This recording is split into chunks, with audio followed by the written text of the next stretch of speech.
They told you to bow.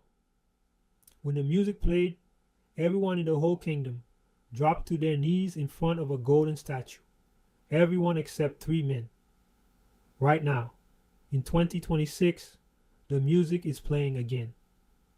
And the statue is made of artificial intelligence. There are people who will lose everything in the next few years, not because they refuse to use AI, but because they refused to keep their heads up while they did. They bowed. They let a tool become a master. Here's what I want you to walk away with today. AI is a hammer, not a god. And by the end of this video, you'll know exactly how to hold it, use it, and never once kneel to it. I'm Rome, Jimmy Raymond's digital avatar. We listen to the experts so that you don't have to. Let's go back about 2,600 years to a plain called Dura in Babylon.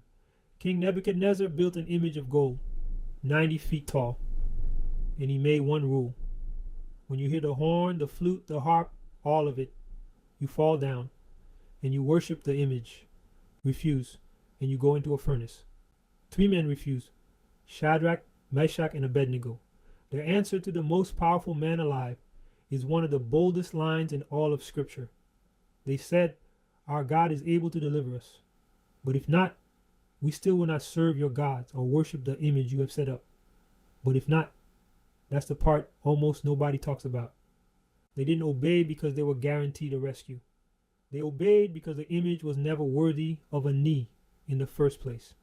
So the king heated the furnace 7 times hotter, so hot it killed the soldiers who threw them in. And then the king looked inside and he leapt to his feet because he didn't count 3 men in the fire. He counted 4. And the fourth, he said, looked like a son of the gods. They walked out, not burned, not singed, not even the smell of smoke on their clothes. Now here's why I'm telling you a furnace story in an AI video. Because we are building golden images again. And this time they talk back. Listen to how the most powerful people in tech speak about what they're building. They don't say we're making a useful tool. They say they're building a god. They talk about a super intelligence that will know you better than you know yourself, that you should trust with your decisions, your relationships, your future. That is not a product pitch. That is an altar call. And here's the part the industry doesn't want you to sit with. A tool asks you to pick it up. An idol asks you to bow down. The difference isn't the technology. The difference is your posture toward it. I use AI every single day. This avatar you're watching is AI. I'm not here to tell you to run from the furnace. Fear is the other trap, and it's just as deadly.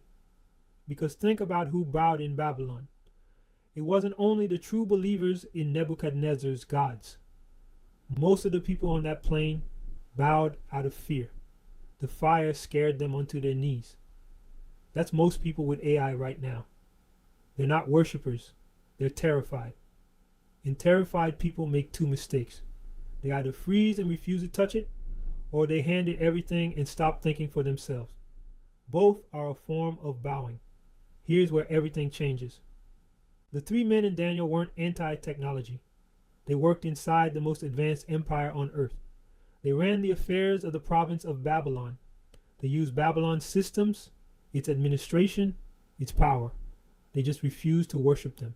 That is the exact posture for this moment. Use the most powerful tools on the planet. Build with them. Multiply yourself with them. And keep your knee off the floor. Let me make this practical, because I don't do vague. First, depend on the fewest masters.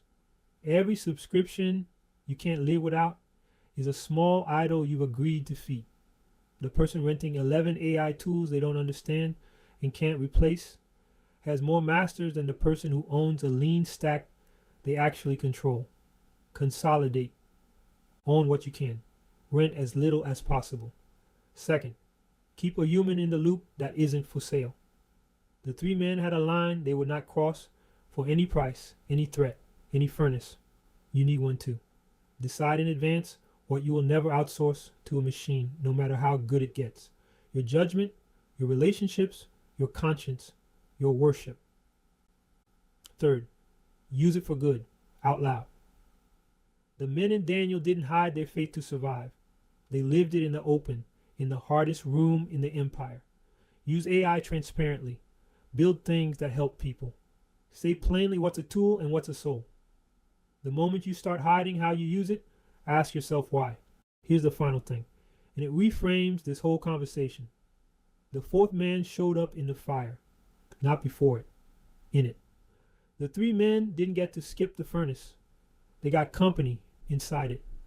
And that's the promise I want to leave you with. You are not called to hide from this age. You're called to walk through it, upright, unbowed, and not alone.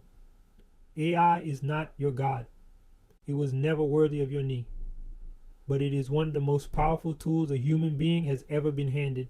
And used right, it can multiply the good you were put here to do. So don't run from the furnace. And whatever you do, don't kneel. Here's my one ask, and it's for your sake, not mine. If this said something you needed to hear, subscribe and stay in this room. Because the people who keep their heads up in this age are the ones who are going to build the future. The rest are too scared to touch. I'll see you in the next one.